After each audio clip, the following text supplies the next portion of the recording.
Hello students, आज हम dry heat sterilisation में काम आने वाले इंस्ट्रूमेंट हॉट एयर ओवन की बात करेंगे।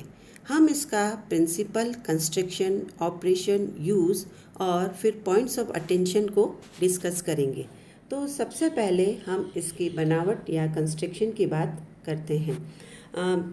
हॉट एयर ओवन ये क्या बहुत साइज़ के स्मॉल से लेकर लार्ज साइज़ के कैबिनेट्स होते हैं और मार्केट में हर तरह के कैबिनेट्स अवेलेबल हैं। हम अपनी ज़रूरत के हिसाब से उसको अपने लेबोरेटरी में काम में लेते हैं। अगर इंडस्ट्रियल यूज़ में काम में लेना हो तो बड़े साइज़ के हॉट एयर ओवन काम में लिए जाते हैं और लेबोरेटरी में छोटी साइज़ के ओवन्स काम में लिए जाते हैं, जो जनरली 45 इंटू 45 इंटू 45 सेंटीमीटर या 60 इंटू 60 इंटू 90 सेंटीमीटर के कैबिनेट्स होते हैं। ये लोहे के शीट के बने होते हैं, आयरन मेटल शीट के बने हुए होते हैं और उन पर पेंट होता है किसका, हीट रेसिस्टेंट पेंट किया हुआ होता है। और फिर ये पूरा का पूरा जो कैबिनेट है वो कैबिनेट ट्विन वॉल्ड या डबल लेयर्ड कैबिनेट है और इनके स्पेस, बीच की स्पेस पर ग्लास वूल फिल्ड रहती है जो कि उसको इंसुलेशन का काम करती है। तो डबल फिल्ड है, डबल वॉल्ड, जिसके बीच में ग्लास वूल है जो हीट रेसिस्टेंट का काम करती है। और इसके लोअर पार्ट में नीचे की तरफ यहाँ पर एक एलिमेंट, हीटिंग एलिमेंट होता है जो टेम्परेचर बढ़ाता है कैबिनेट के अंदर की एयर का, जब हम उसको इलेक्ट्रिकल सप्लाई देते हैं या इलेक्ट्रिक सप्लाई से हम उसको जब जोड़ते हैं तब अंदर की एयर को टेम्परेचर इंक्रीज़ होता है और ये टेम्परेचर जो इंक्रीज टेम्परेचर है वो ही स्टेरिलाइजेशन का काम करता है अंदर रखे हुए मटेरियल्स का।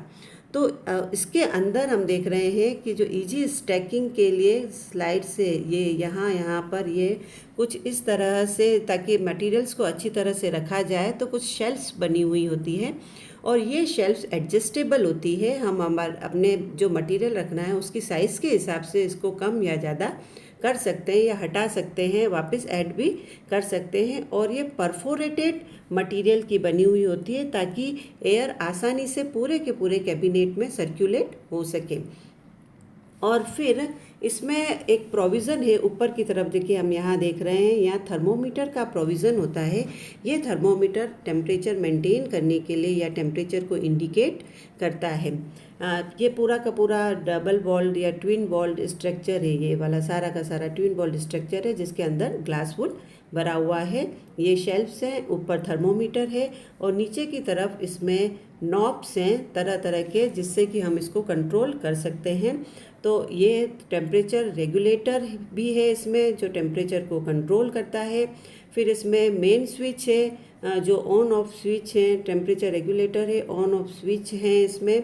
फिर और हाई और लो हीटिंग स्विचेस हैं, प्लस इसमें जो डायरेक्ट टाइमर से रिलेटेड है, ये टाइमर यहाँ पर सेटिंग करने के लिए है। और फिर इसमें ऊपर की तरफ थर्मोमीटर हमने पहले ही बात करी। तो एक बहुत ही सिंपल सा कंस्ट्रक्शन है इसमें। और ये इसका डोर है, डोर को खोलकर और हम मटेरियल इसके अंदर रखते हैं। ये पूरा का पूरा क्लोज्ड कैबिनेट है जो कि हमको बाहर से देखने पर इस तरह से दिखाई देता है और जब हम इसको खोलते हैं तो ये अंदर का इसका स्ट्रक्चर है। बहुत ही simple, double walled, filled with glass wool, insulation के लिए है। और बाहर की तरफ आयरन मेटल शीट है जो कि हीट रेसिस्टेंट पेंट से कवर्ड रहती है ताकि बाहर किसी भी तरह का कोई करंट नहीं आता है। ऊपर थर्मोमीटर है और नीचे नॉब्स है और अंदर शेल्फ है जो परफोरेटेड है और इसके अंदर की तरफ हीटिंग एलिमेंट है जो गर्म होता है और अंदर की एयर गर्म होती है।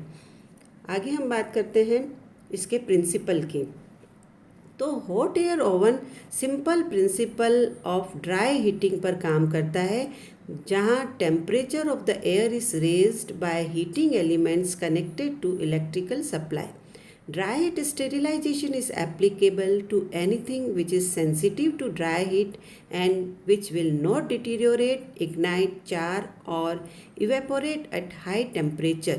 जैसे कि हम यहाँ पर टेम्परेचर 160 से 180 डिग्री सेंटीग्रेड रखते हैं। इसका सिंपल प्रिंसिपल है कि ये अंदर की एयर को ड्राई हीटिंग करता है और टेम्परेचर बढ़ाता है और हीटिंग के एलिमेंट के साथ में, और इसके अंदर हम कुछ भी ऐसा मटेरियल रख सकते हैं जो कि ड्राई हीट के प्रति सेंसिटिव नहीं हो, जो कि है ना, और जो उससे डिटीरियोरेट नहीं हो सके, जिसकी क्षति नहीं हो, जो सुलगता नहीं हो या झुलसे नहीं, या जो वाष्पित नहीं हो। ऐसा कोई भी मटेरियल जो टेम्परेचर, हाई टेम्परेचर के प्रति इनसेंसिटिव है, उन सारे मटेरियल्स को हम कहाँ रख सकते हैं, इसके अंदर, क्योंकि ये ड्राई हीटिंग के प्रिंसिपल पर बेस्ड है।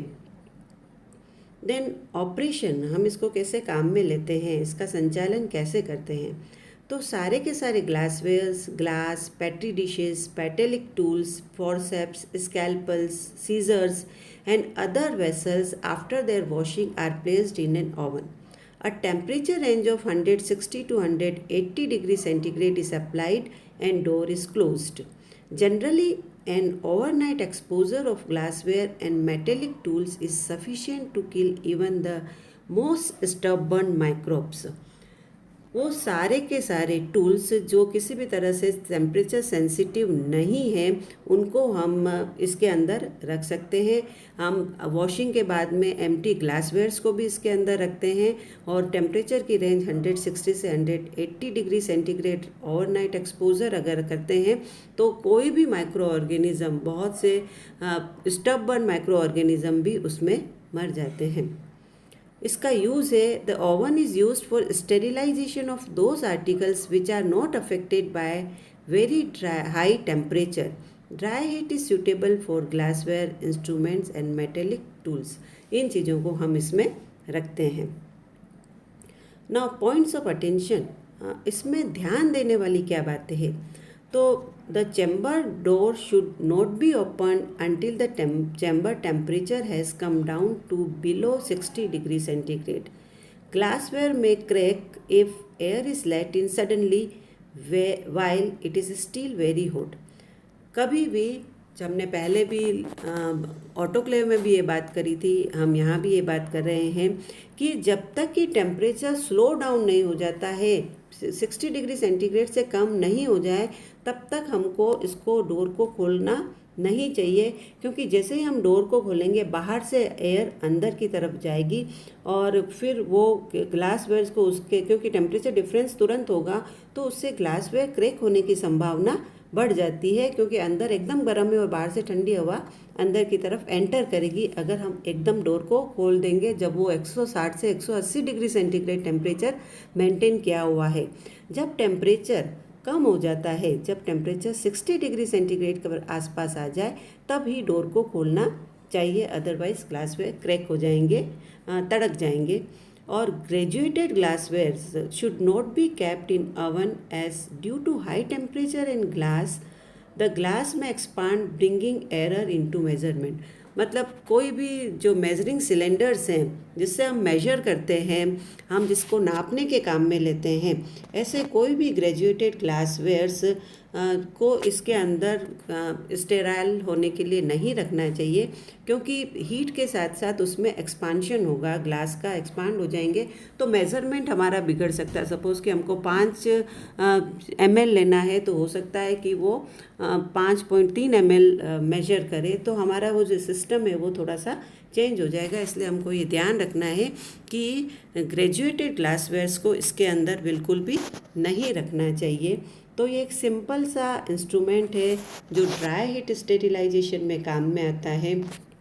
यहाँ हमको क्या रखने हैं, एम्प्टी ग्लासवेयर्स रखने हैं, मेटेलिक टूल्स रखने हैं, और फिर हम फॉरसेप्स, स्कैल्पल, सीजर्स रख सकते हैं। हम बना हुआ मीडियम भी हमको इसमें नहीं रखना है, क्योंकि जब बना हुआ मीडियम हम इसमें रखेंगे, ग्लासवेयर उसमें फ्लास्क या कल्चर ट्यूब में ट्रांसफ़र करने के बाद स्टेरिलाइज करने के लिए, तो वो क्या होगा, हाई टेम्परेचर पर वाष्पित हो जाएगा, वो इवेपोरेट हो जाएगा। तो सपोज़ कि हमने 40 ml अगर मीडियम डाला है तो अगले दिन हमको उसमें 30 ml ही मिलेगा, बहुत सारा ख़त्म हो जाएगा मीडियम।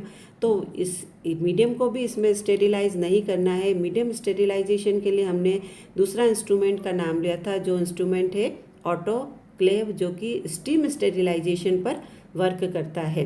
और एक चीज़ हमने और laminar flow clean air bench की बात करी थी, वो इंस्ट्रूमेंट स्टेरिलाइजेशन में काम आता है जब हमको स्टेराइल कंडीशन में एक्सप्लांट्स को ट्रांसफ़र करना होता है। तो ट्रांसफ़र के सारे काम हम स्टेराइल कंडीशन में laminar flow clean air bench पर करते हैं। ऑटोक्लेव में हम स्टीम स्टेरिलाइजेशन करते हैं, वहाँ पर हम मीडियम को ट्रांसफ़र करते हैं, मतलब मीडियम को स्टेरिलाइज करते हैं, और यहाँ हम टूल्स और एम्प्टी ग्लासवेयर्स को रखते हैं जहाँ टेम्परेचर हम 160 से 180 डिग्री सेंटीग्रेड मेंटेन करते हैं। तो बहुत सिंपल सा है और इसको आप लोग अच्छी तरह से देख लें, लर्न कर लें। Thank you.